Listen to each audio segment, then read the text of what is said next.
As you can probably tell from the title, the following episode contains themes of a sexual nature. The Libertarian Christian Institute advocates and endorses a Christian sexual ethic, namely that sexual intimacy is a gift from God to be enjoyed only within the bounds of heterosexual marriage. Our guest does not share the same view. However, this is an opportunity to discuss topics relevant to Christian libertarianism that are also topics weighing heavy on the minds of many Christians, to include sex trafficking, sexual abuse, and how our society and government treats women overall. As a consequence, this discussion may not be suitable for everyone. Welcome to the show that gets Christians thinking about faith and politics. Get ready to challenge the status quo, expand your imagination, and tackle controversy head on. Let's stand together at the intersection of faith and freedom. It's time for the Libertarian Christian Podcast. Welcome to another episode of the Libertarian Christian Podcast, a project of the Libertarian Christian Institute. I'm Kerry Baldwin, and I'm guest hosting today. We are going to be talking about decriminalizing sex work, which is a very controversial issue, especially among Christians. I have with me today Melissa Broudo. She's going to introduce herself, but she is with the organization Decriminalizing Sex Work. Melissa, why don't you introduce yourself? Hi, thank you so much for having me today. My name is Melissa Broudo. I'm a longtime activist and attorney for sex workers and for survivors of human trafficking. I have been doing this work for over 20 years at this point, 17 as an attorney, but I was an activist and an advocate for sex workers before going into law school. And I've done direct representation, direct criminal appellate defense for survivors of human trafficking, focusing on record relief and vacatur or expungement of records. And I've shifted over the last few years into the policy realm. And so I co-founded the organization Decriminalize Sex Work, and I'm the legal director, and I work on legislative policy initiatives state by state, primarily in the Northeast. Excellent background. I want to start out just talking a little bit about why a Christian organization would be talking about decriminalizing sex work. And I imagine that we have people listening to this who are on all sides of this issue. Obviously, we have a Christian audience, but I did put out a tweet a few weeks back, and I'm expecting some non-Christians as well, even potentially some sex workers. And so I want to start out actually by talking about some of our distinctions and maybe even our disagreements before we get into the meat and potatoes of our discussion. So LCI and Christian libertarians would not endorse sex work as a morally upright thing to do. Right? We would call the voluntary participation in sex work a sinful act, and we would discourage it. I think that's probably sums that up pretty well. The question at issue for us has to do with the sex trafficking part of that, and how do we actually provide justice and relief when it comes to that, and also the question of how our sex workers who are voluntarily participating in it, how are they being treated in the criminal justice system? Because we would disagree with any unjust treatment of them, even if we don't agree with how they're being treated. And probably another disagreement that's more of a tangential issue, but I did notice it on your website, would be the abortion issue. So we're pro-life. So I just want to set that up, set the stage for that. We do have some disagreements, but I think we're going to have a really interesting conversation. One thing that I did notice in my research is that there's a lot of organizations that are Christian-based who have seen this connection between sex trafficking and prostitution. And they are probably more advocates of what you call the Nordic model, which we'll get into. But I think that sort of sets the stage. Is there anything you want to add to that? I think it's super helpful to know the framework, right? Maybe the moral, ideological framework that you are coming from, and perhaps a good amount of your listeners are coming from. Because, of course, for me personally and professionally, I come from a very different set of values and ideals. And so I'm so, grateful to have conversations with people where we might have different sort of visions or backgrounds around how we see the world. Great. So, it's helpful for me as well. Yeah. I want to jump in first with foundations. I'm going to break this interview up into 4 major sections, and I want to start with foundations. So basically definitions. So would you mind defining for our audience sex work and prostitution and trafficking? Sure. So sex work is a broad umbrella term. It was coined by Carol Lee, who is one of my mentors and a phenomenal woman out in the Bay Area, to sort of make clear that sexual erotic labor can be work, right? Or can be seen as work and treated as work. And I say it's an umbrella term. It includes all forms of erotic labor. It includes prostitution, which of course is what people primarily think of when they think of sex work, but that's just one small piece. It also includes dancing, fetish work, porn, phone sex, although that might be a little dated. Any kind of erotic labor, right? Including sugaring, escorting, etc. And the vast majority of sex work is actually legal. It's really when we start talking about prostitution that we start to talk about things that are illegal. So I'll just, I know we'll talk about sort of legality and legal frameworks later. Yeah. And then prostitution is the direct exchange of sexual conduct for a fee. The definition varies state by state. Every single state in the country, except for Nevada, has a penal code, a statewide penal code that criminalizes prostitution. So they're all framed a little bit differently.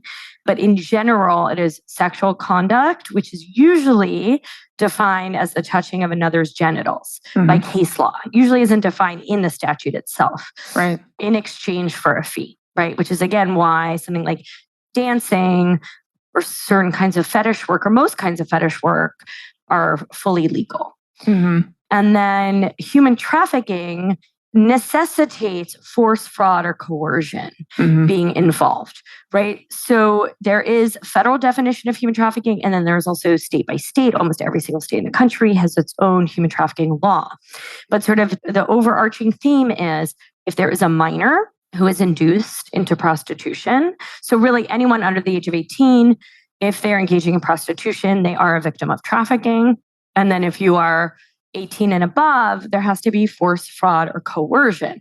So we're thinking of situations where, someone truly cannot escape the situation that they are in without threat of, violence or danger or blackmail or having their family harmed, etc. Right. So why is it important for our audience to understand the distinctions between these terms? So unfortunately, there is, an incredible amount of conflation that happens between human trafficking and sex work. And the reason that's a problem is there's many problems, but from a policy person's perspective and a lawyer's perspective, it creates really bad law. Right? So if we're like, well, we want to help these people over here, but we're going to do something that then either catches way too wide a net, and so we're trapping, a bunch of folks that don't fit a definition into our law, into our grasp. Well, that's not good. And the inverse is not good as well, right? If we're sort of like not supporting the people that we actually want to support. Right. And so, I'll give an example. I live in New York City. We have the Vice Squad in the NYPD, and they say, oh, we're going to go and rescue people who are being trafficked.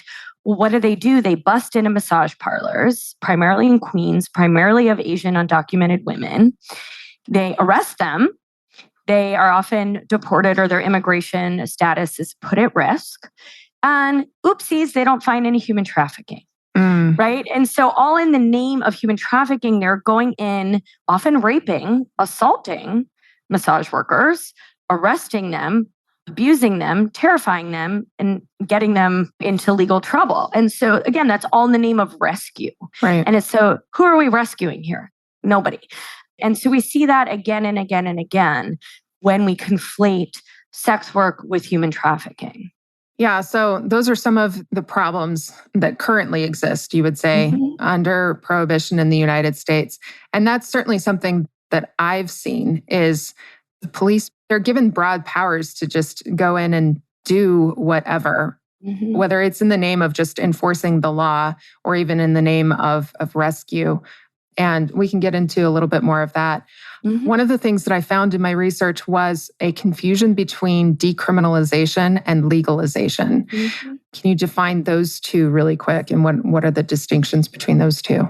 Sure. So decriminalization, which is what we advocate for and what a lot of sex workers and sex worker advocates advocate for, right? And there's no one monolithic org that represents all sex workers or all, but the movement as a whole has advocated for full decriminalization, which would remove criminal penalties from both parties or all parties really who are not exploitative, right? And that's a really important point. So remove penalties from the sex worker, from their client. And the reason I mentioned third party is that very often what we see is you might be sharing a space with another worker and say, well, I'll work here Monday to Wednesday. You see clients here Thursday to Saturday. But if one person gets arrested, the other person could also be criminalized, right? Nobody's exploiting the other and nobody's even maybe they share the rent. But because you're sort of, adjacent to someone who's engaging in prostitution, you can also be criminalized, right? So that's what we mean when we say, third parties. We're certainly not talking about decriminalizing anyone that engages in exploitative or abusive behavior, right? And then legalization is different. The example we have in the United States, the only example is in Nevada, right? There are legal regulated brothels in Nevada in small rural counties. And, I don't know if everybody is aware of that or if that's something that people, don't know about, but it's sort of fascinating to have that sort of experiment, for lack of a better way of saying it, within the United States.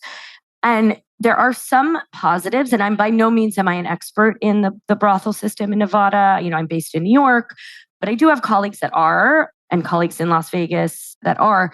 But what's so fascinating is I think that system works for some of the people that can be part of the system, right? The sex workers that can jump through the hoops to work in a legal regulated brothel and to be successful there. And for the clients that can jump through those hoops to travel there or have the money or what have you to do it. The problem is, and Nevada is a perfect example, all the rest of the sex workers are left outside of it, right? So in Las Vegas, in Reno, there's no legal sex work. But of course, we all know, people go to Vegas, people go to Reno, but, what's happening there? So it really creates this two-tiered system where small percentage of people are operating in a legal regulated brothel system and everyone else is operating outside of it. Yeah, I thought it was interesting that when I think of the fact that prostitution is quote unquote legal in Nevada, the first thing I think of is Vegas. Right. And it's not legal in Vegas. No, it's not. And I don't know if you were there for Freedom Fest. I know that your organization, your organization was, and LCI was also in Vegas. And it was not difficult to step outside and see where the prostitutes were being advertised for, right? Right. And yet it's not legal. No. in Vegas or Reno, as you mentioned. So I think that's interesting. One of the proposals that's mentioned on your website as a way of dealing with the trafficking issue is this thing called the Earn It Act. Can you explain that? Sure. So in order to talk about Earn It, I'm going to briefly first mention FOSTA SESTA, right? Which is really the precursor to Earn It. So in 2018, FOSTA SESTA was passed and enacted into law. It's the Fighting Online Sex Trafficking Act. Sounds very noble. All of these initiatives always sound noble. Nobody's going to vote against it. Everyone wants to fight human trafficking. But what did FOSTA SESTA do? Well, once it passed, it immediately shut down dozens and dozens, if not probably hundreds and hundreds of adult websites. And those websites chose to shut down, but they were essentially like strong-armed to shut down for fear of being arrested or have civil cases against them for trafficking. And so I think what happened in the immediate aftermath, and I know this pretty close up, because I'm so involved in so many sex worker activist groups, was people who are the most vulnerable, the sex workers that live day to day, right? Like, well, I have to see a client today, otherwise I can't feed my family, right? We're thrust into impossible situations because if you've been utilizing certain websites to go online, screen clients, which is essential for safety, right? You really have to be able to screen your clients to make sure that they are safe, that they are who they say they are, that they're not going to harm you, and that you agree to the terms. All of a sudden, those websites where you were maybe meeting with and engaging clients were cut off. And again, if you are, someone that lives, day to day, you have to go out and find clients. And so it did force a lot of people back onto the street. It did force people, I started because I'm like, my Instagram is so hooked into sex worker networks. I remember immediately after the passage, I started getting DMs like, do I need a manager? It like sort of allowed sort of predatory people to come out of the woodwork and say, well, I can help you because you're now in the lurch. And so something that seemed to want to help people and diminish exploitation actually did the opposite. Yeah. And Congress is considering the Safe Sex Work Study Act, which would look at the ramifications of FOSTA, SESTA, which have been, have been tremendous harm, done. And so Earn It would sort of take things a step further. It would create a commission that would basically, I don't know exactly what this commission would be tasked to do, but it would create a commission that would determine which websites were following their guidelines or not in terms of adult content. And obviously nobody wants child content anywhere. It would also take an act to chip away at end-to-end encryption, which I am by no means a tech person, but I do understand as an attorney that sometimes you do need things encrypted, you need things protected, you need confidentiality.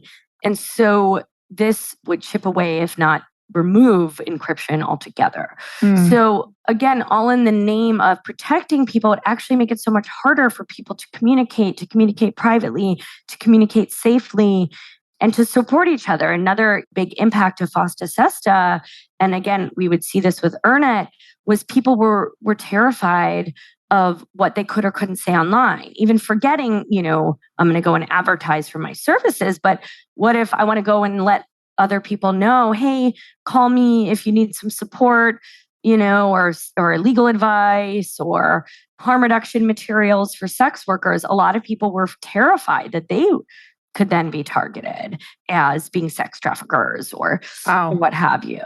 So, and that's something even pre-FOSTA SESTA has always been really hard for sex work communities, is that working together is criminalized, right? I've run bad date lines where we will post violent or, predatory dates.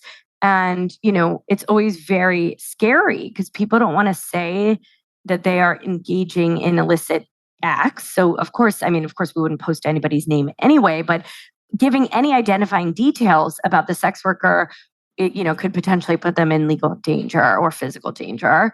And also, could it be construed that we're helping people engage in prostitution by even saying, look out for these bad dates? I would argue no, but I think there is that fear, right? If you're putting forth safety information, is that promoting prostitution? Again, I think it is not, but we're seeing more and more infringement onto, communicating about erotic labor. Right.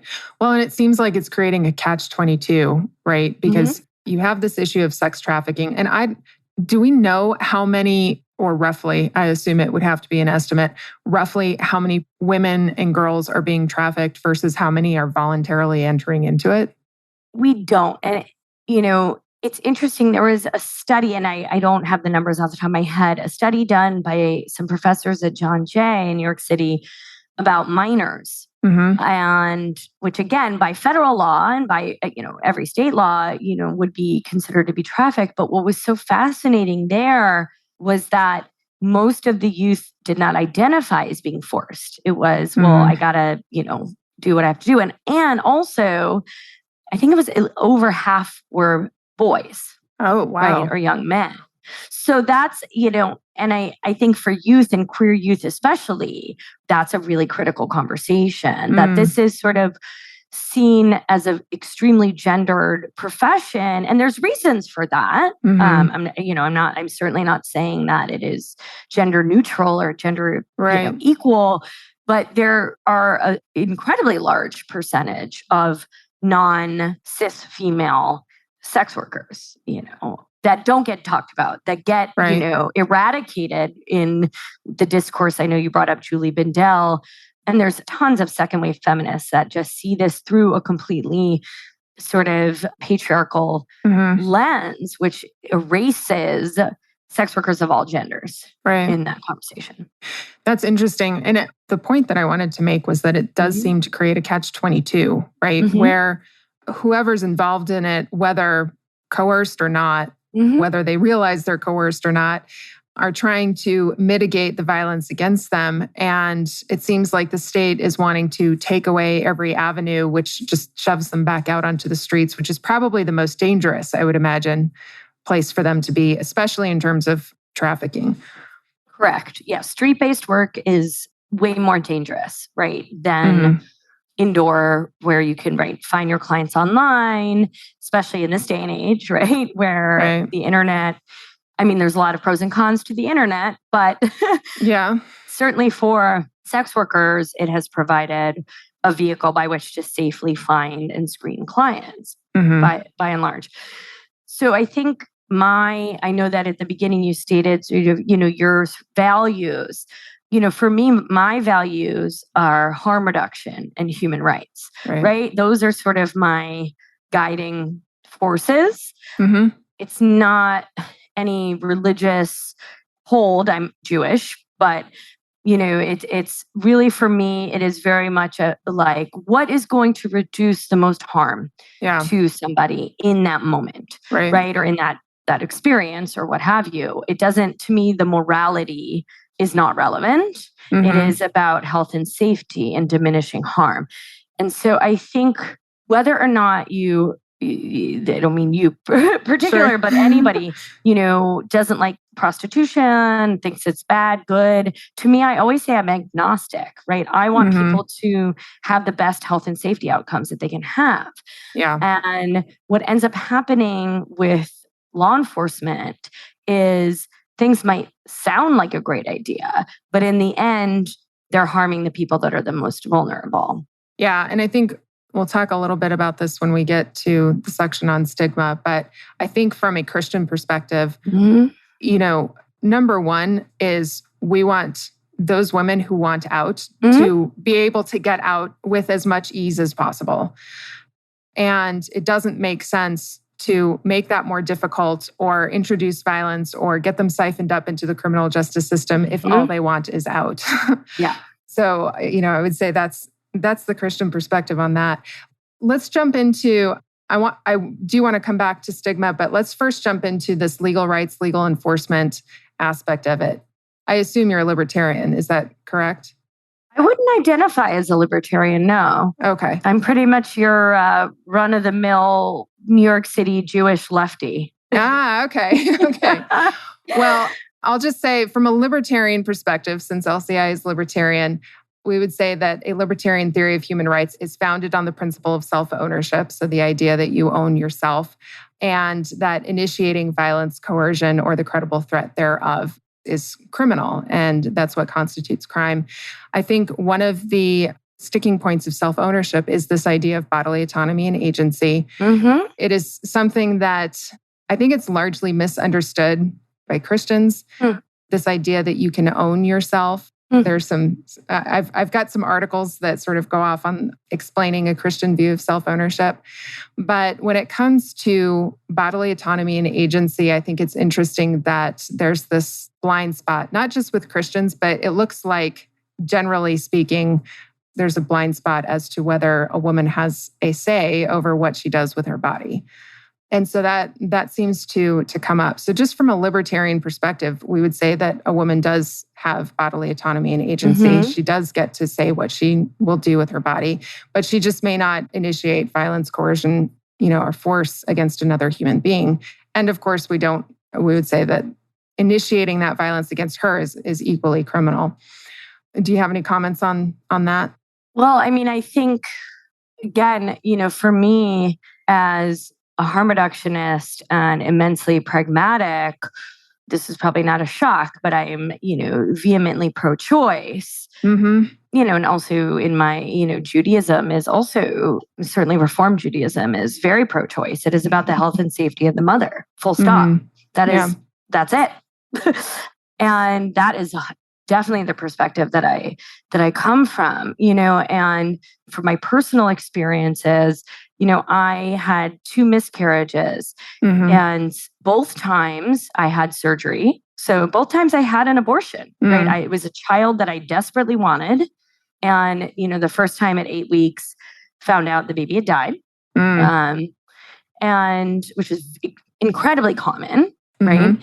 And had a DNC. And then I got pregnant again. This was back to back. And at 17 weeks, I found out there was something very wrong with the baby and the baby was going to die, and had a D&E.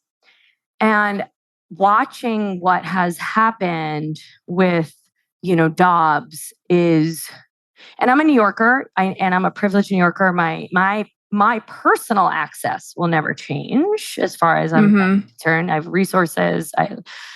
But knowing what I went through and knowing that, especially the second time when it was 17 weeks, the baby was not dead yet, but was going to die. My doctor was quite clear, like there is zero chance here. And it was a baby I desperately wanted.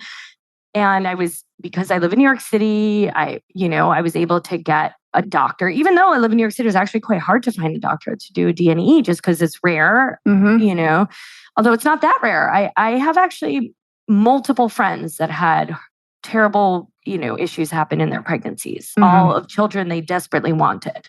Yeah. It's not that rare. Yeah. And it was the most, painful, horrific thing I've ever been through in my life. But I had access to all the reproductive support that one could have asked for, right?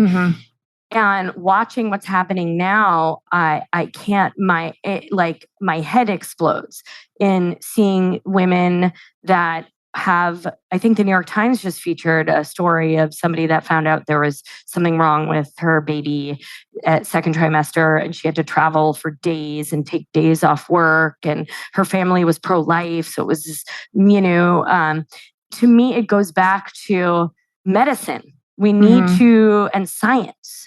This isn't about what I think or you think. It's like, what is my doctor saying about what is happening in my body? Yeah. Oh, this baby's going to die.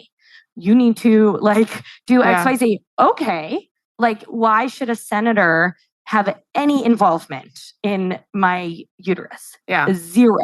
So, again, for me, it's not only just an ideology that I was profoundly raised with, but based on what I went through, it's no, this is about science and health. This is not about morality or what would God do, or is there a God, or it's just literally your baby is dying, and would you like to not go into labor with a dead baby? Yeah. Well, man, I would love to get into a conversation about this. I don't want to go off on too much of a tangent. Yeah. Honestly, I'm glad that you brought it up. Yeah. You're probably not familiar with my work on a libertarian theory of abortion. My position has more to do with, I'm trying to summarize it. I absolutely uphold and advocate the bodily autonomy and agency of a woman. In fact, a lot of my criticism, even from my pro-life perspective, a lot of my criticism has been with what I call the conventional pro-life movement, the way that they deal with it. I think that in many ways, they also take away the voices and agency of women, and I think it's wrong.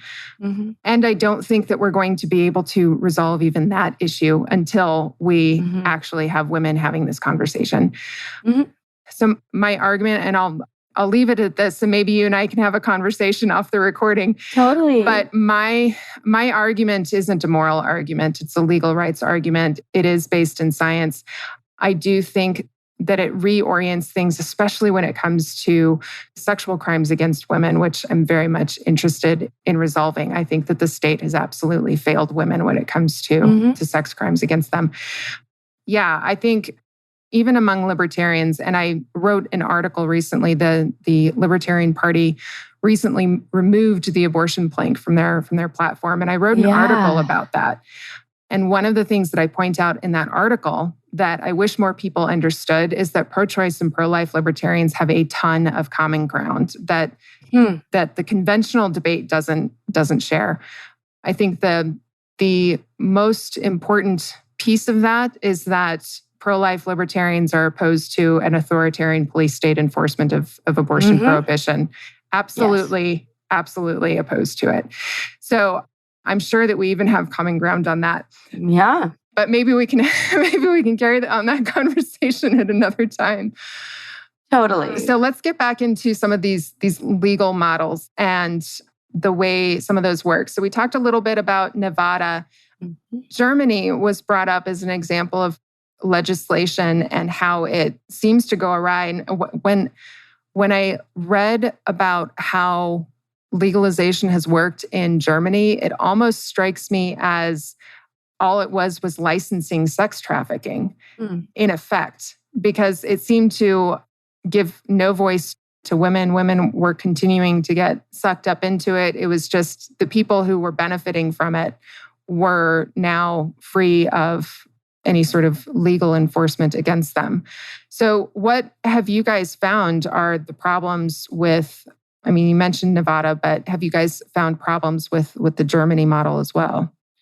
I'm honestly not too familiar with Germany. I do know, I believe that Germany is legalization, right? Not decrim. Right. But I'm not too familiar with it. I'm more familiar with New Zealand decrim model and then the Nordic and demand model, the outcomes there. I know obviously there is some legalization in other parts of Europe, including, the Netherlands. But again, to me, it seems like similar to Nevada, there are the legal sort of people that can operate in legal mode, and then everyone else operates outside of it. Right? Yeah. And again, I'm not too in the weeds of what's happening, in the Netherlands or in Germany. Got it. Okay, so let's get into this Nordic model, because this is the model that seems to be the most popular against decriminalization, excluding full prohibition. And it's also the model that I think is the most promoted, like I said at the beginning, by the Christian organizations that are trying to deal with sex trafficking. Yes. So why don't you explain how the Nordic model works or is intended to work, and we'll go from there. So the Nordic model would decriminalize the seller of sexual services. So the sex worker, it would keep criminalization on the clients or the Johns of sex work. And I think, there's sort of two different ways to look at it, right? There's the ideology behind the model, and then there's the pragmatic impact, right? And I take issue with both, right? So the ideological rationale is very much second wave feminist, sort of prohibitionist thinking of an extremely gendered, right, look at sex work, right? We're talking about all porn is violence, all, sex work is an outcome. They wouldn't even say sex work. Prostitution is an outcome of misogyny. That these women, and as I said before, it's not all women, but again, this model is basically like men are the purchasers / aggressors. Women are all the victims, right? It like goes on this extreme gender binary, which is quite outdated at this point. But it basically assumes, there are so many assumptions that go into the Nordic model, right? That again, men as predatory, is always seeking sex, women as victims in desperate need of rescue. And so from a purely ideological standpoint, I take issue with that, right? Not only, right, do people engage in sex work freely, there are people engaging in sex work of all genders, right? I don't know where they would stand on, well, what about a male purchasing another man, or, right, which happens incredibly often. And when I was at the Sex Workers Project in New York City for almost a decade, well over 50% of my clients that I represented were trans women. And so again, and trans women are women, but again, this model is built on a very sort of like classic second wave patriarchal sort of like, liberation, feminist, for women to be taken seriously, we have to be like a man. We have to desexualize ourselves. We have to, like put on a suit and march into court, Yeah. And I think that feminism made sense at the time, like in the 60s, right? As women had to do that to be taken seriously intellectually. But the thing is, it doesn't have to be an either or. I think we're at a place now where, liberation is choosing how you want to be, what you want to do for your work, how you want to be perceived, how you perceive yourself. You don't have to put yourself into a box, right? Right. And so people like Gloria Steinem, who, God bless, right? An important feminist political figure, but she has never changed her view on thinking sex work is inherently exploitative, Because again, I think during her time and maybe our parents' generation of feminists, like that was what you had to do, right? You have to desexualize yourself. You have to in order to be taken seriously. And I think our generation and the younger generation, certainly, I'm 42, it's certainly, younger generation, it's like gender is not even a thing, Right. So, that's the ideological issue with it. And then from a pragmatic standpoint, it's deeply problematic. In the countries that have the Nordic model, we have Sweden, we have Northern Ireland, Canada effectively has, the Nordic model, even though that wasn't what the Supreme Court of Canada intended to do. But in Northern Ireland, the Department of Justice did a review, I believe it was 2019, I could be wrong, a 3-year review of the impact of the Nordic model in Northern Ireland, and actually found no decrease in demand.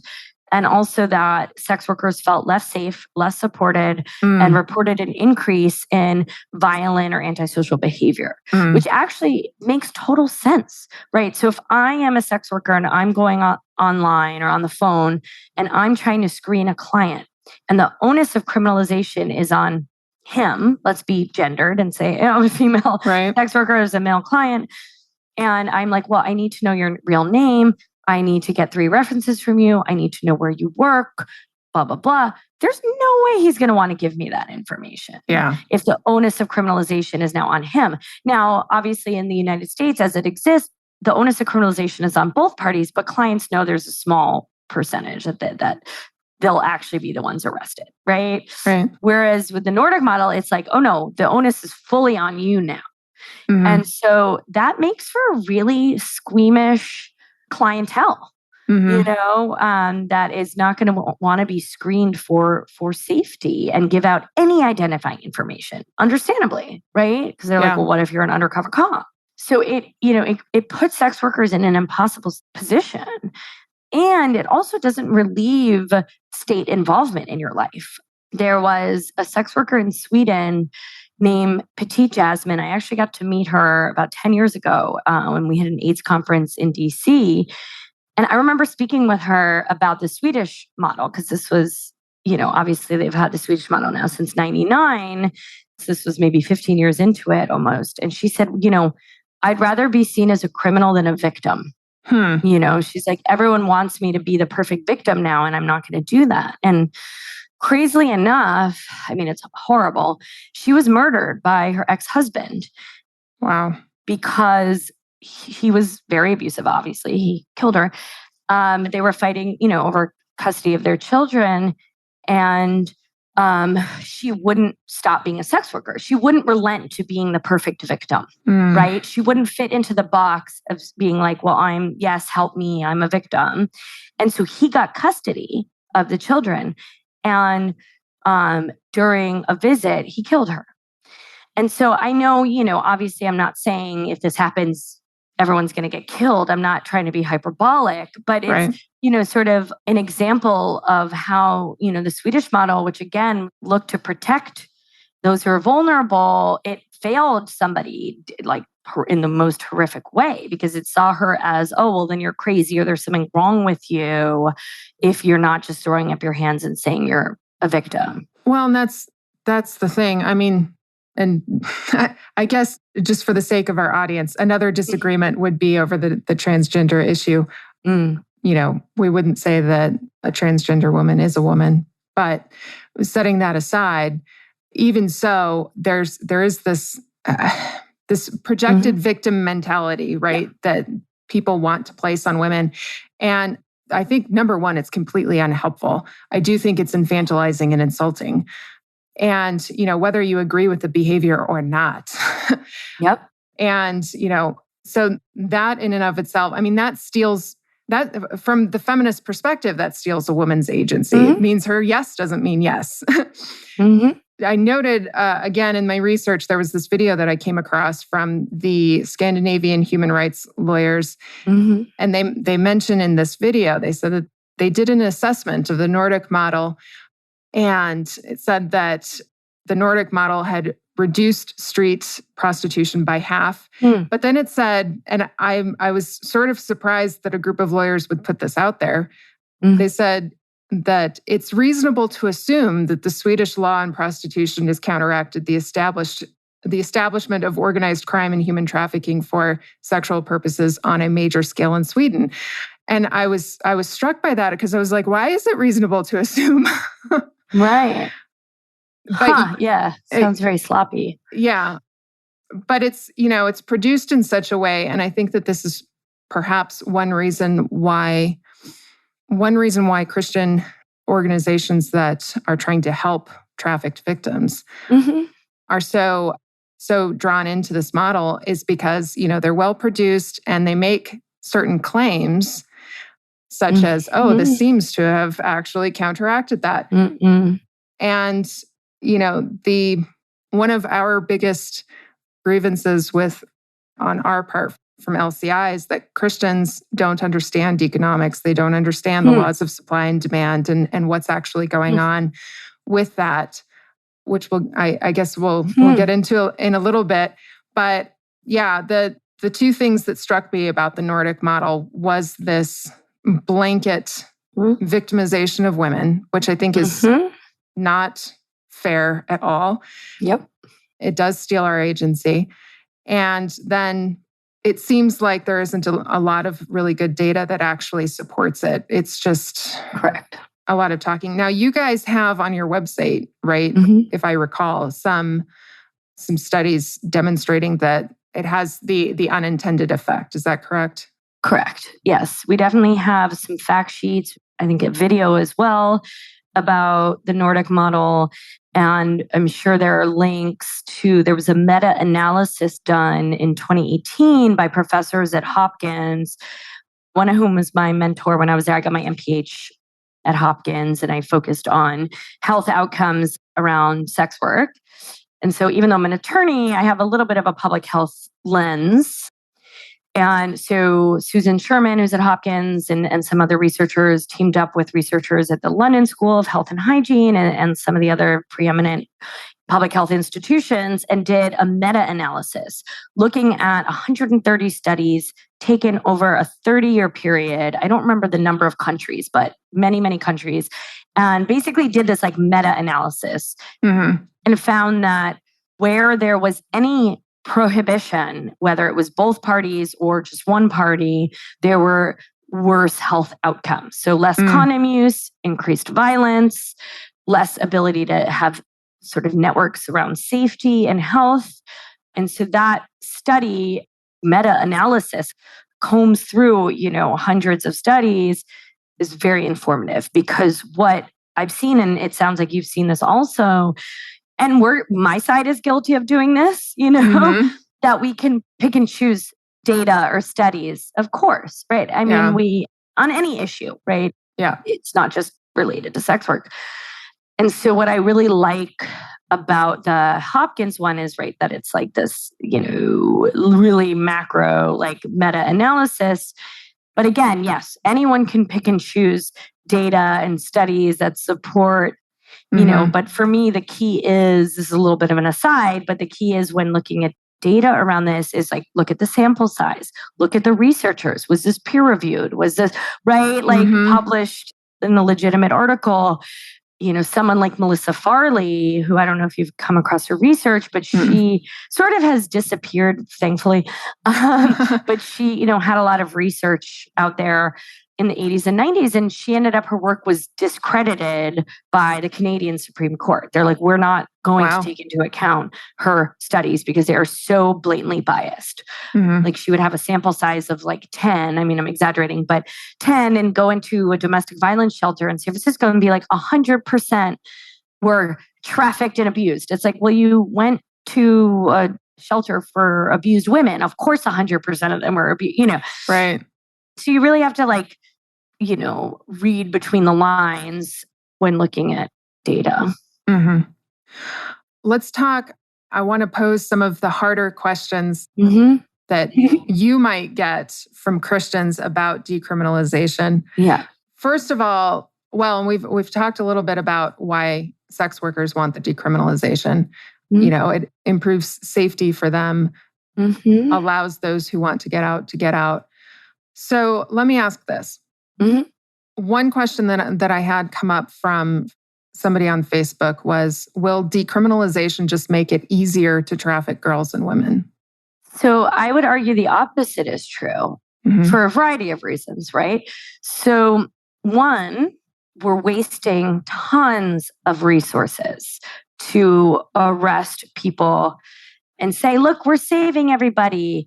And we're actually just having people go through the horrific criminal justice system, which not only doesn't save anybody, but it actually re-exploits and re-harms people, right? So right now, again, I know I brought this up earlier, but, NYPD Vice, they will go in and bust a massage parlor, because that's where the majority, at least in New York City, the majority of prostitution arrests are occurring in Queens, in the borough of Queens, and the majority are of Asian women, right? And so they'll go in and they'll say, we're here, and they will arrest, dozens of women. And what does that do? That deeply harms the people they are arresting. No one is being saved. And in fact, they're all being incredibly harmed. So my point in bringing that up is if we can dismantle vice and just have a human trafficking unit and actually have police just looking for exploitation, coercion, the traffickers, that'd be great. Yeah. Instead, we're running around, busting massage parlors and harming sex workers, on a day-to-day basis. So it would free up, resources and refocus, right? Yeah. Police and law enforcement of where they need to be focused. Well, and it seems like, and I think this is true of a lot of quote unquote nonviolent crimes, right? Those things that fall under the category of victimless crime, is that it creates a distraction for the police, right? Totally. They go after the nonviolent stuff, I imagine, because it's easy to go after the nonviolent stuff. And now we have, problems with, I live in Albuquerque, New Mexico, and we're ranked the highest in violence here. And our police department would rather focus on, nonviolent offenses. Of course. Which, that seems completely counterproductive. Totally. Let's see. Oh, and I had one other piece to that as well. Go ahead. In that question of, first and foremost, it could refocus, right? And the second piece is that sex workers want to end human trafficking and exploitation within their industry. Nobody wants exploitation, right? Like restaurant workers don't want their colleagues to be exploited, nail salon workers, factory workers. Nobody wants exploitation within their field. The problem is that, sex workers are not going to go to the cops, right? Clients are not going to go to the cops. If you're working at a strip club, let's say, and you're, a dancer, there for your own volition. And all of a sudden you notice, some of these newer dancers look really young, or they don't speak the language and they seem a little confused about, you're not going to run to the cops, even though stripping itself is is legal. There's still a lot of stigma and all that. And also prostitution busts happen in strip clubs, right? So you don't necessarily want to invite police engagement. But if this sort of the vice aspect was removed, people could go and say, there's a guy that brings around a bunch of younger women now to the club, and someone needs to look into this. They seem potentially exploited. Not that I want to make everybody a renegade, Right. But again, that's where people get tips. People in the industry are seeing things with their own eyes.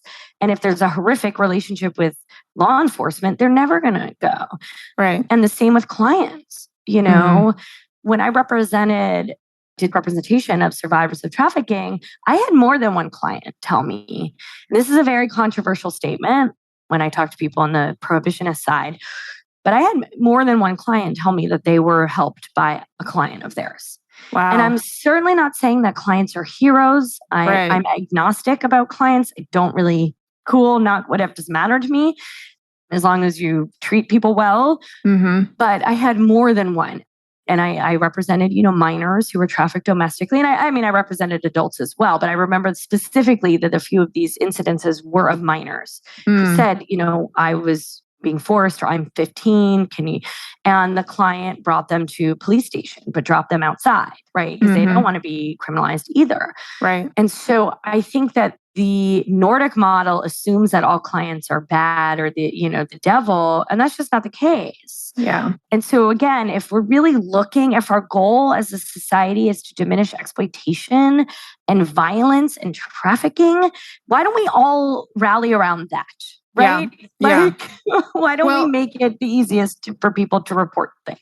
It seems like, and I've certainly read news stories to this end, that even if you're just criminalizing the purchase of sex, there's not a whole lot of incentive for the police to not exploit sex workers in the name of getting the John, right? Completely. That happens with the war on drugs, right? Is drug users are exploited ostensibly in order to get the drug dealer. And I've seen stories. In fact, you guys mentioned one example on your website about how a police officer, I think he had been an officer for something like 14 years, he was in a position to actually traffic a girl. Mm-hmm. Oh, yeah. And, so they're insulated. The police are insulated from this. I've seen other reports where the police are given the power to go ahead and purchase sex themselves, follow through with the act, and then arrest. Oh, yeah. I don't see how that's not exploitative. I couldn't agree more. Yeah. So let's see. Here's another question. And this was from a woman who favors prohibition. She says, prohibition, she believes, incentivizes women to take responsibility for their lives. Won't decriminalization remove that incentive? I saw that question on the outline, and I thought it was such an interesting framing, because I think to take responsibility, it can be interpreted a number of ways. In so many ways, right? And I'm guessing that this particular person, and I'm not trying to shame this, but I think it gets to a larger thing about maybe libertarian thinking. Perhaps you can correct me if I'm wrong. I don't think she's a libertarian. I think she's interesting. I have plenty of conservatives that follow me as well, so I'm fairly certain she would fall under the conservative category. Interesting. Yeah. Okay, yeah, because I know that I guess where I was going with that is sort of this idea that you got to sort of buck up and pull yourself up by your bootstraps, right? Which is.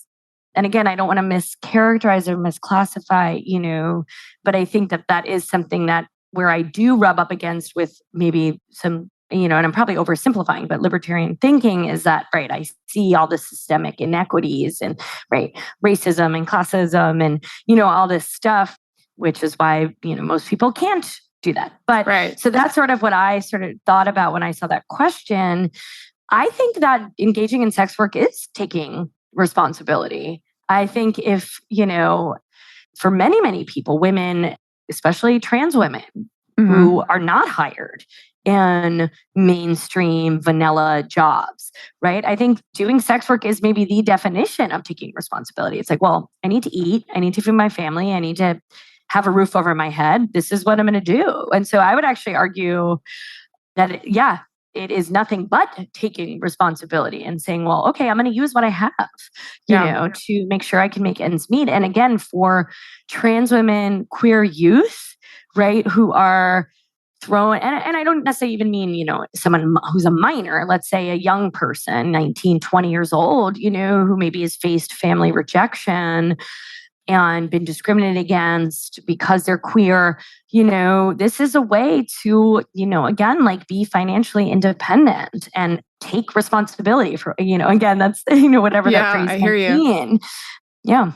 Well, and I wonder, one of the criticisms from libertarianism has to do with the public education system. And I wonder if this is really, because I knew when I was in college, and this was 20 some years ago, when I was in college, I knew girls who would, get their income by becoming strippers, and that paid for their college. And I, on the other hand, dropped out of college because I couldn't afford to pay for it and wasn't going to go be a stripper. But I wonder if there's some element of public education not actually preparing us in such a way that maybe we don't feel like sex work is the only option, right? Sure. So I wonder if that's, when we talk about taking responsibility, there are many young people who graduate from school who are not prepared to actually live an adult life. Yes. And so from a Christian libertarian perspective, if I were to try to dissuade a woman from choosing sex work, part of that conversation, I think, would be whether or not she has skills and talents in other areas other than sex, right? And where is she going to learn it from if she didn't learn it in school? That sort of thing. So I think that's probably the Christian angle on it is if we're going to want to discourage sex work as a way to take responsibility and pay the bills, then there has to be another piece involved. She has to have some other marketable skill that she would prefer to make money off of instead. And that's an education piece. I think also, and we've sort of danced around the abuse issue.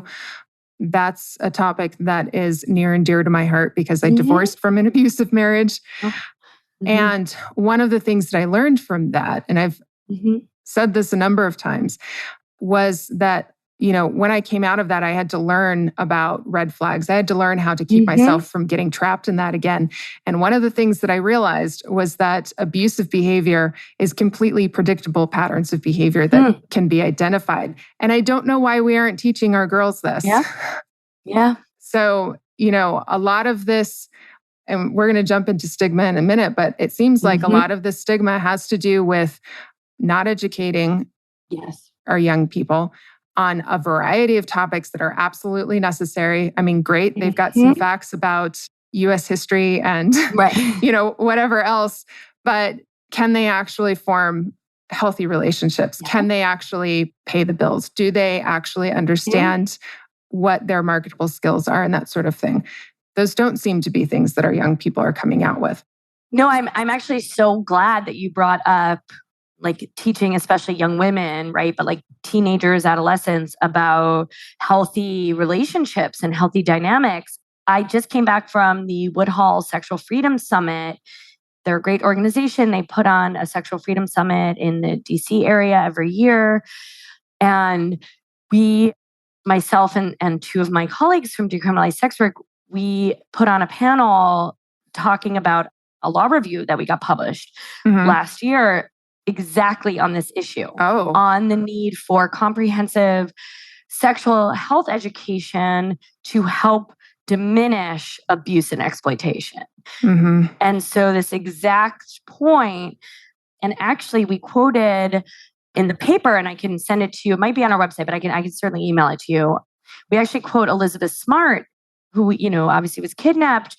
And then, of course, no one is saying education would prevent her from being kidnapped. But what she did say was that her sex ed that she had growing up had taught her that, you're like a piece of gum. And if you're a woman, you have sex, you're like more and more chewed up.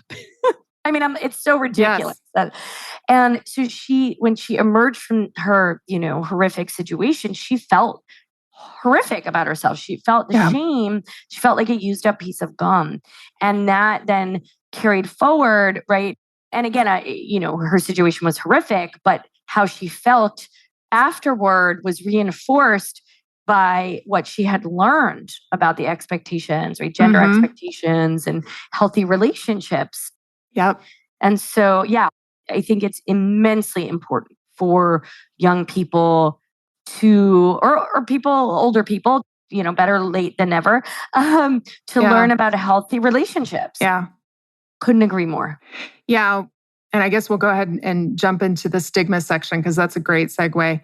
The Christian community is starting to wake up to abuse within our own ranks. Mm-hmm. And, I don't know if you've heard, there was a major report from the Southern Baptist Convention that came out exposing there was a non-criminal investigation done into reports of sexual abuse within the Southern Baptist Convention. And it's pretty damning. Wow. And there are movements now within the Christian community to try to actually address this issue. One of the things that they found is that something called purity culture, which I would argue is patently unchristian, but was sold as a Christian sexual ethic during mostly the 90s to early 2010s, although it's starting to, I would say, have somewhat of a reinvigoration just as a reaction to what we're seeing in the culture today, which is unfortunate. But there are a number of things that this purity culture, quote unquote, would teach women. And like you mentioned, this gum analogy, there's a sermon that's given by a pastor named Matt Chandler. And he's talking about how he's at this purity culture sort of youth group thing.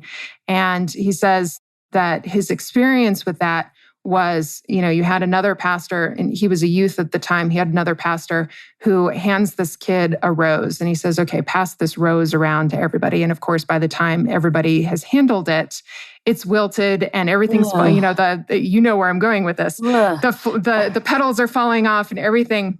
And this pastor, not Matt Chandler, he was a youth at the time, but this pastor grabs this rose and he says, now who would want the rose? And it's supposed to be this big shocker to get Christian girls to, straighten up and fly right. Yes. And Matt Chandler, his response to this was, Jesus wants the rose. Mm-hmm. That's what this is about. Yeah. Jesus wants the rose. So there is this pushback happening against this. And one of the things that I've personally, I'm putting these pieces together, right? And I would say that there's three, I said four in my notes, but I think it's three themes of stigma here. We have the state, which says women sometimes invite rape, right? It's the one violent crime. First of all, it's terribly underreported because by and large, it seems women don't feel that they're going to get justice for it.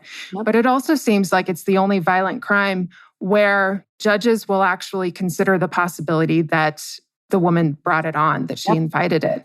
And that's mind-blowing to me because that means that our no doesn't mean no. It sometimes means yes. Your website mentioned something about how sexual crimes against prostitutes will have this acronym or this moniker, no humans involved. Yes. Tell me about that. Explain that a little bit more. This was mind-blowing for me. Yeah. And I don't know if it is currently done by law enforcement. It may or may not be currently done, but certainly in the past, in certain jurisdictions, there would be a little NHI, no human involved, if there was a prostitute involved, especially, sex workers have been the targets of serial killers time and again. And actually, when I was getting my master's in public health, one of my papers I wrote was specifically about serial killers and sex workers, which I know sounds so morbid. And I'm not necessarily like a true crime person, but to me, it's not about the crime itself. It's why. Why is this pattern occurring? This is a public health problem, right? That, Gary Ridgway in the Pacific Northwest, it almost always seemed to be in the Pacific Northwest, but it's very gloomy. Lack of sunshine. Lack of sun. I mean, I'm heading to Vancouver in a week and I love Vancouver, but, still. But, he killed, I don't want to misstate a number. I want to say over 80 women at least. And, this is a long line in history, right? I mean, we think of Jack the Ripper, who targeted sex workers in Victorian England. Sex workers have always been the targets. We still have an unsolved murder here in New York on Long Island, the Gilgo Beach murders, where, I think over a dozen women at least, were murdered, by this sort of beach area in Long Island.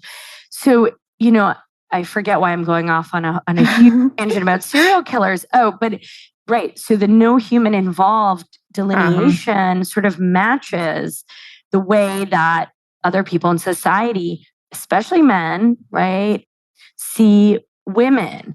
And so Gary Ridgway said at his trial or his sentencing, I targeted prostitutes because I knew nobody would care. Nobody would look for them. And he was right. He got away with it for like 30 years, Wow. Right. And so the police delineation of no human involved, it shows, right? Oh, well, this person is not really a person. They brought it on themselves, their lifestyle, like they're not really worthy of, being cared about. And I think that is finally shifting. I really do. But the lives of sex workers have throughout history, been devalued, right? And the no human involved delineation is an obvious marker of that. Right. So, I mean, that was mind blowing. I mean, I knew that prostitutes were especially not given a fair shake when it came to violence against them. But they're also, I wonder, and I don't know if there's studies on this, but I do have to wonder if sexual violence against women who are not prostitutes is somehow connected to this mentality that prostitutes don't deserve it, right? And so I wonder if there's a connection there. So that was one theme of stigma that I saw, was the state doesn't take sexual violence against women seriously. The second one was what we've already discussed a little bit, which is this radical feminist view that all women are victims. I think that's patently false. And like I said before, steals agency from women. And then you have this purity culture aspect, which again, I must insist is not Christian, even though it flew under that flag. And there are these ideas even there. This idea, for example, single women are inherently temptresses, right? And this is why we have to cover up and wear certain clothing that, covers us from head to toe, forgetting for the moment that rape also happens in, Middle Eastern countries where you're covered fully from head to toe. Totally. So there's that.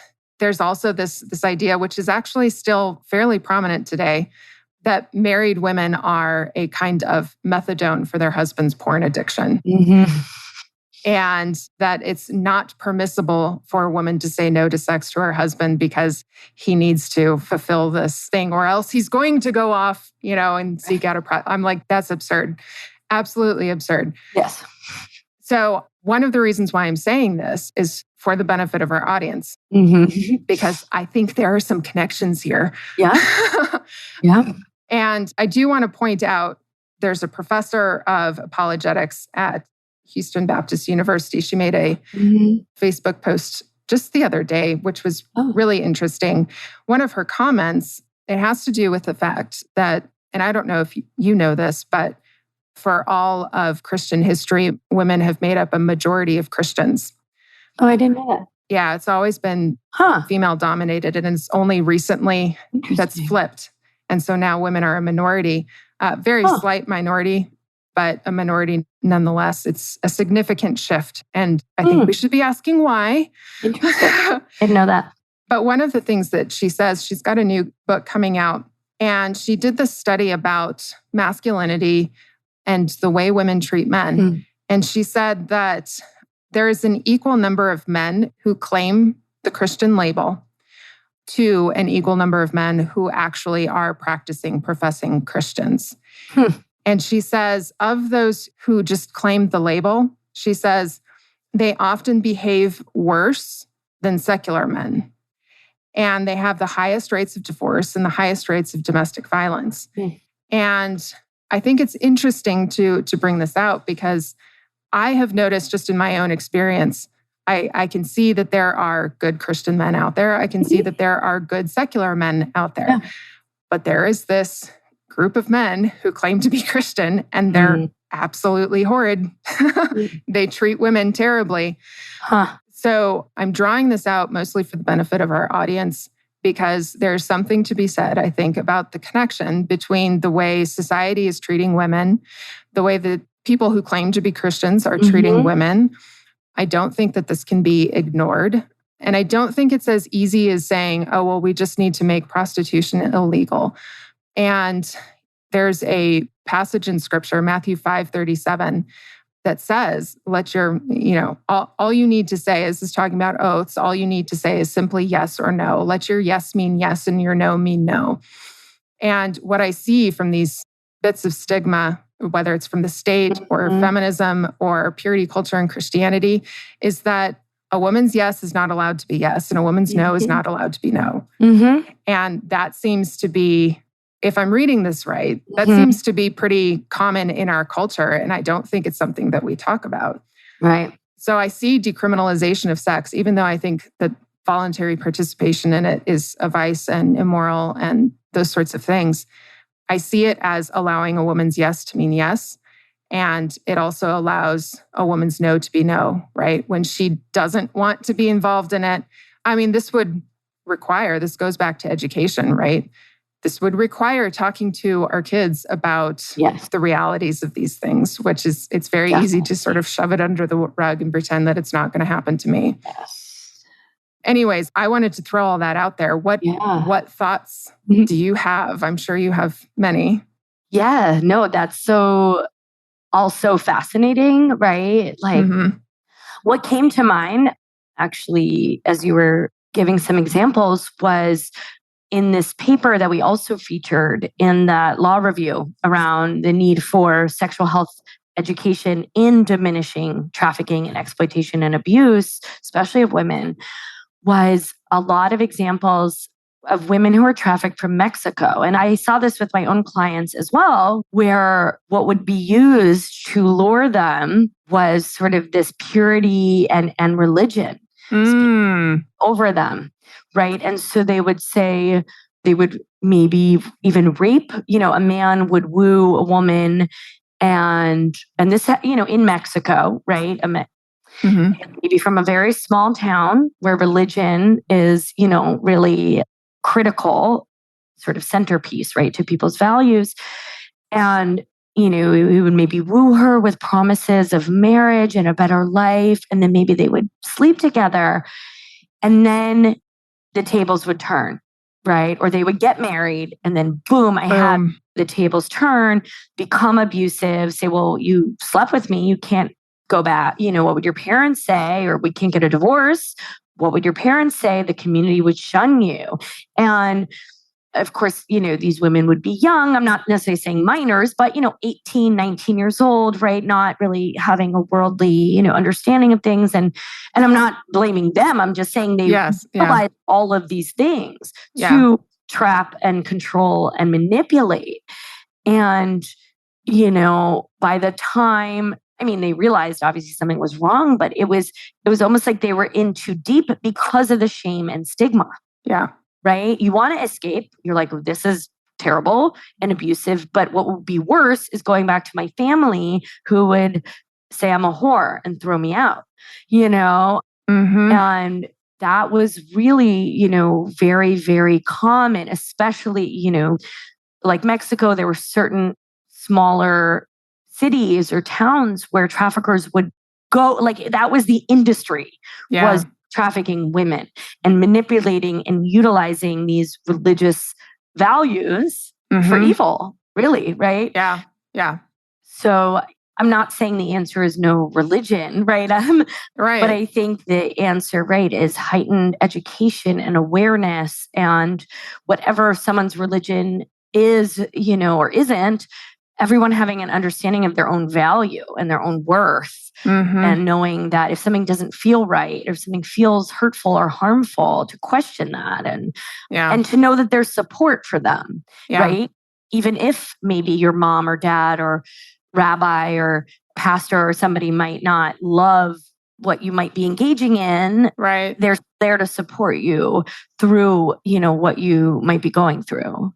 Well, and there is this, I keep going back to the education piece, but I think it's so important because especially in the conventional debate on abortion, right? It was all this battle between having sex education and having abstinence-only education. Yes. And I remember reading a column from a sex columnist who said that, she grew up in a conservative evangelical home, but because she was taught abstinence only, she never learned what was wrong in sexual interactions.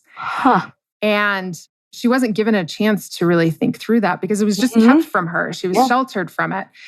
On the other hand, with the way sex education is done now, I think it's sort of the opposite extreme. It's like everything's okay. You can't say no to this or that or another.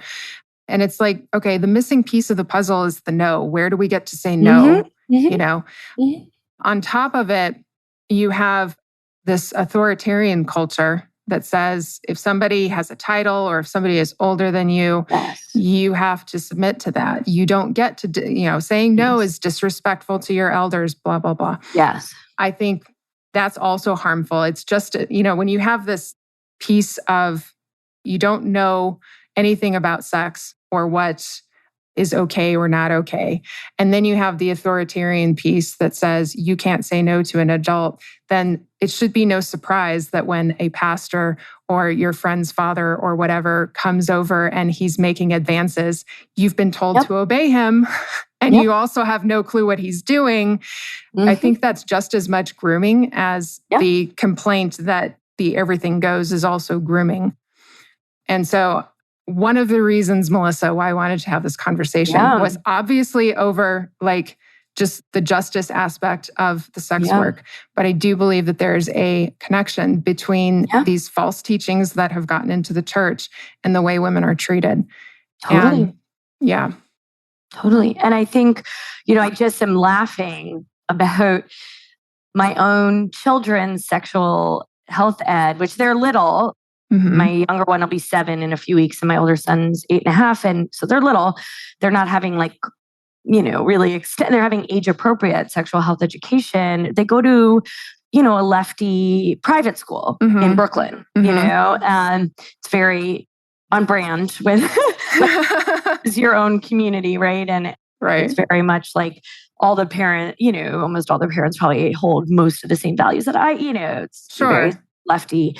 And so I'm just laughing because, I think that people could point to my kid's school as this is what these, crazy radicals are doing. They have the comprehensive pride flag, the inclusive pride flag. They talk a lot about self-expression and their gender identity and racial identity and bodily autonomy. Again, all in very age-appropriate ways. And all the kids are sort of exploring in a very safe, supported environment. And, a few of my son's friends were non-binary or came out as non-binary, and my older son. And, for me, my 8-year-old came to me and he said, Mom, I think I'm just a boy. Is that okay?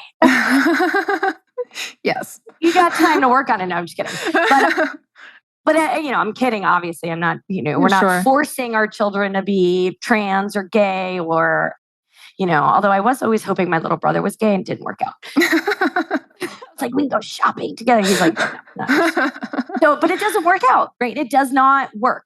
Your kids are who they are. And the reason I bring up their school is what is so nice is that they are given that space and that room to explore who they are, who they may not be, or what identities might feel comfortable to them, right? And it's an exploration, right? And again, my 8-year-old, being like, well, I think I kind of just like being a boy. And I'm like, great, honey. You do you, sort of all the options are on the table. Which I know, is very controversial in our political, not maybe in Brooklyn, or in the, where I live in Brooklyn, but in the United States as a whole, where we are with. What I hear is an advocacy for school choice. Totally. Well, right. Yeah. I mean, they have to go to a private school, right? Which is I know the experience. Yeah. The idea being that you have these conversations among people you trust who share your values and things of that nature. I don't think it should be coerced on either side. Right. But yeah, so I think that the combination of the authoritarian piece, which can happen, it happens at the state. The state does very much the same thing. They're very authoritarian, I would say. But any organization, any social group can also be authoritarian. And when you mix that with the inability to say no is a recipe for disaster. I want to talk a little bit about economics. I don't know how much economics training you have. I do not. Okay, that's so okay. Imagine the most minimal possible. That's okay. Well, I wanted to have this conversation after the stigma part of this, because one of the comments that I got on Twitter was from a sex worker. And she asked this question, which I think is very rhetorical and aimed much more at the Christian community, at least at the idea that sex work should be prohibited. She says, why should it be illegal to sell something that I can give away for free? And I think it's interesting that the argument in favor of prohibition of sex work is a moral argument. We don't want men or women going out there and having sex like it's, it's very immoral. And yet that's actually not criminal. It's the exchange of money that's criminal. And so I think that that's something worth thinking about. You've got these terms like black market and demand and supply. Let me ask you this, because I don't want to monopolize the time using an economic term. What do you know about just the black market exchange of sex work beyond, some of the problems that we've already discussed as far as, the police is concerned and that sort of thing? Well, a couple of things. I think, the comment about, why should it be illegal to, have payment for something we give out for free? I would actually take that a step further and say that, we're not regulating, of course, one night stands, people, buying someone a drink at a bar. And I'm certainly not proposing we do that ever. Right. What I find interesting is, and this is backed up by public health data, is that sex workers have an incredibly high condom usage rate, incredibly high. And if you talk to people in the sex industry, I was actually just having this conversation with a friend of mine who used to be an escort this weekend at the summit. She was like, oh, you always use a condom with a client. Whereas in your personal life, it's more murky because the boundaries are more murky, right? And so in your professional work, it's incredibly boundary, right? We are doing these things. It's for this amount. And we are using protection. And right? There's almost internal regulations. Right. Yeah. So to say. Whereas if you go to a bar and you're like, I don't know, flirting people, getting tipsy, who's to say what's happening? And look, that should be left to the people that are involved, right? And we want it to be consensual and healthy and safe. So I just wanted to touch on that. But in terms of, sort of black market, what is interesting, and we sort of danced around this a little, but the vast majority of trafficking, at least that I have seen in terms of sex work, and I can't speak for trafficking into factory work or restaurant work or, other forms of labor that are non-sexual. Before trafficking into prostitution, I think there is a misbelief or, the erroneous belief that there are actually these intricate webs of traffickers. And in fact, it's usually intimate partner violence, right? And it sort of goes back to what we're saying about need for sexual health education and teaching people to look out for bad, toxic interpersonal dynamics. But the vast majority of people that I've represented, was intimate partner violence, right? And some of it was one-on-one. Sometimes it'd be part of a larger maybe pattern or cultural sort of scheme, like in Mexico, for example, right? Where people were almost groomed to be these pimps and traffickers, and then they would groom these women. But even that would then mimic an intimate partner violence, right? Or actually be an intimate partner violence situation. And certainly for women that are minors that are trafficked domestically, it is pretty much almost always an intimate partner violence situation. So I just want to say, when we're talking about sort of markets, that I think there's this belief that there is this intricate dark web of human trafficking, organizations. And at least from what I have seen, that is not the case, right? Interesting. It's abuse. that then becomes sort of economic control and manipulation. And, again, for trans women, this is really significant, right? Because there, is sort of so much rejection, especially trans women that might come from other countries where there's even less acceptance of them, right? Where they're coming here, looking for work, being denied employment, having, maybe feeling unworthy, they've had family rejection. And so if they have a partner that is like, well, I'm attracted to you, I love you. And then they're like, okay, you need to go out and monetize this or else, and of course it's more sort of like I kind of condensed, Sure. Yeah. Yeah. But that's generally what trafficking looks like. Interesting. And so it is more these sort of one-on-one, situations. I'm not saying there aren't more established networks. Of course there are, but that's not the predominant sort of way in which it works. It's often born out of, again, just like a terrible, horrific, abusive relationship where one person seeks to monetize the other, right? Oh, well, and I mean, one of the indicators of an abusive relationship is a lack of boundaries, which you've already explained that sex workers who have voluntarily entered into this have boundaries. They understand, where to draw those lines. And again, I'm going to go back to the education piece. We don't teach our kids about boundaries. Right. Agreed. I do want to say one thing about, I think one reason why the Nordic model is so attractive is because you hear this, oh, well, we're going to just criminalize the demand side of this, right? They use some economic terms. And I would be remiss being on the Libertarian Christian podcast to not bring up Austrian economic theory. So, the idea of supply and demand, first of all, it's a tool. We refer to it as a law of supply and demand, but that doesn't mean that it can actually be manipulated. Basically, it's something that we can observe, a pattern that we can observe, but it's a tool that is used to approach thinking about prices, not human behavior. And the mistake, I think, that people make when they hear, oh, let's criminalize the demand, is that this is something that you can manipulate human behavior with.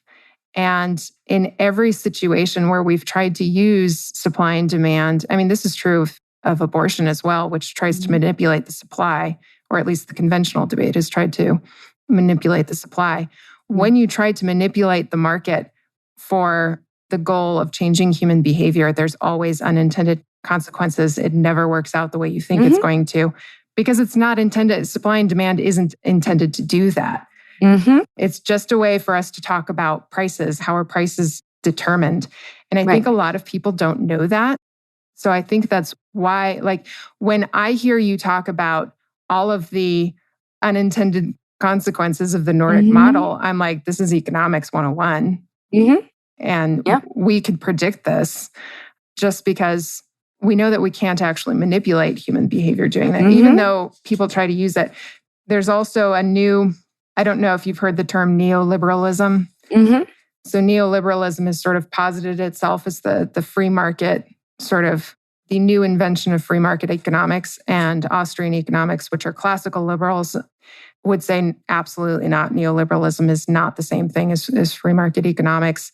And part of the reason I think is because there's this behavioral element to it. There's another theory called behavior economics, which I would say is a distortion of what Austrians use, which is praxeology, the study of human action.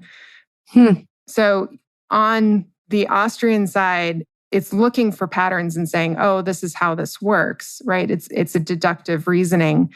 But this neoliberalism and the behavior economics is trying to twist that and say, oh, we can change human behavior and manipulate the actions that we want in the market by regulating things in such and such pattern. And it never freaking works that way. And so, when I hear about the Nordic model, I'm instantly like, this isn't going to work. Yep. Even if it's well-intentioned, which I think it is. It's well-intentioned. No, you're correct. Yeah, it doesn't work and creates more problems than it solves. I don't have anything else. What else did we... I mean, is there anything else that you have that we didn't touch on? I think, I guess the main thing, I would love for your listeners to, sort of consider or take away would be, really at the end of the day, I think the commonality, no matter what your religion is, no matter what your political orientation is, no matter what, your belief system is, that we want people to be healthy and safe, right? And we want people to be able to make decisions about their body, make decisions that are, healthy for them. When it comes to sex and sexuality, we want people to have, information, right? Mm-hmm. Have choice. Yeah. Be able to be safe, right? Mm-hmm. And I think that is a commonality that all people share. And of course, nobody wants trafficking or exploitation, right? And I think what happens, especially between the sex work decrim side, side, for lack of a better way of phrasing it, and the prohibitionist feminist side is that, we're often accused of being the pimp lobby or supporting exploiters, or, it becomes very sensationalist. Yeah. And at the end of the day, we all have the same common goal. Yes, we have different goals around the legal structure, and I'm not diminishing the importance of that. It is important, incredibly important. Mm-hmm. But, to be, in my opinion, and I feel like you and I are aligned on this, although I don't want to speak for you, but to be truly feminist, right? And have, empowerment for women is not to infantilize or assume, right? Well, this is what I want, so all women should want that. No. Right. And I think, that is an incredibly important sort of point that I know you brought up, a few times, and that runs throughout sort of, the decrim perspective, is that it's not a one size fits all. You can't say all women want this and all men want this, or, no woman would choose X, Y, Z. Well, that's very infantilizing, right? Right. And strips autonomy and independent thought away. So, I think that would be like the main takeaway, right? Is that to, put yourself in somebody else's shoes and not just, well, this is what I want, or this is what feels right to me. Well, certainly that might not feel right to somebody else. Well, and I would add, for those that are much more conservative, that it doesn't make sense, especially if we want women to voluntarily choose not to enter the sex trade. It makes sense to respect her agency, right? She can't say no if she hasn't been taught to say no. And it also makes sense to teach her bodily autonomy, and that there are boundaries and she has a right to those boundaries. But I also think, and this is maybe something that didn't get drawn out a whole lot, but even for those Christians who really have a strong desire to help women out who have been trafficked, who want the help out, it seems to me that there's a potential under the criminalization model. There's a potential for even Christians who are trying to help women out of this to get siphoned up into the criminal justice system as being quote unquote third parties or whatever. I would be concerned that there's an element of that. Unlikely, I think. Okay. I mean, in the sense of if they're, going in on to a rescue mission, which I find problematic in other ways, but not because they would be criminalized. Sure. Yeah, I don't know everything that they are doing. And I mean, even so, part of the reason why I don't know, I didn't find it in my research exactly what they're doing in order to rescue, may have something to do with the criminalization aspect of it. Right. But, it seems to me that women who want out need an easy way out. Yes. And we want that for them. And I do think that our society needs to have a respect for a woman's yes and a woman's no. And that doesn't mean that we have to endorse on a moral level what that yes entails, or even what the no entails, but just that she has the right to say that. And we can use persuasion or whatever else we want to discourage certain behaviors that we don't want. But there's no coercion involved in that. There's no use of police force involved in that. I think introducing violence into that equation by way of the state is a huge mistake. Mm-hmm. So even though you and I have some differences as to why it should be decriminalized, and I want to emphasize decriminalization is different from legalization. Mm-hmm. I think that we have some common ground, and I think that we've really drawn that out in this discussion. So, yeah, I really appreciate you coming on. Yeah. I'm so glad that we had the discussion. I'm really glad that I extended the time. Yes, I'm so glad. Yeah. So thank you very much. We're going to have links to information from your website. Great. If somebody wants to reach out to you and ask you questions, how can they do that? Yes, you can email me directly at Melissa, MELISSA, at dswork.org. So Melissa it's decriminalized sex work, so dswork.org. Okay, great. Yeah. Thank you so much for coming on. I appreciate it, the conversation and being able to draw all this stuff out. Definitely. Thank you so much. Thanks. Thank you for listening to another episode of the Libertarian Christian Podcast. If you liked today's episode, we encourage you to rate us on Apple Podcasts to help expand our audience. If you want to reach out to us, email us at podcast@libertarianchristians.com. You can also reach us at LCI Official on Twitter. And of course, we are on Facebook and have an active group you are welcome to join. Thanks for listening, and we'll see you next time. The Libertarian Christian Podcast is a project of the Libertarian Christian Institute, a registered 501c3 nonprofit. If you'd like to find out more about LCI, visit us on the web at libertarianchristians.com. The voiceovers are by Matt Bellis and Catherine Williams. As of episode 115, our audio production is provided by Podsworth Media. Check them out at podsworth.com.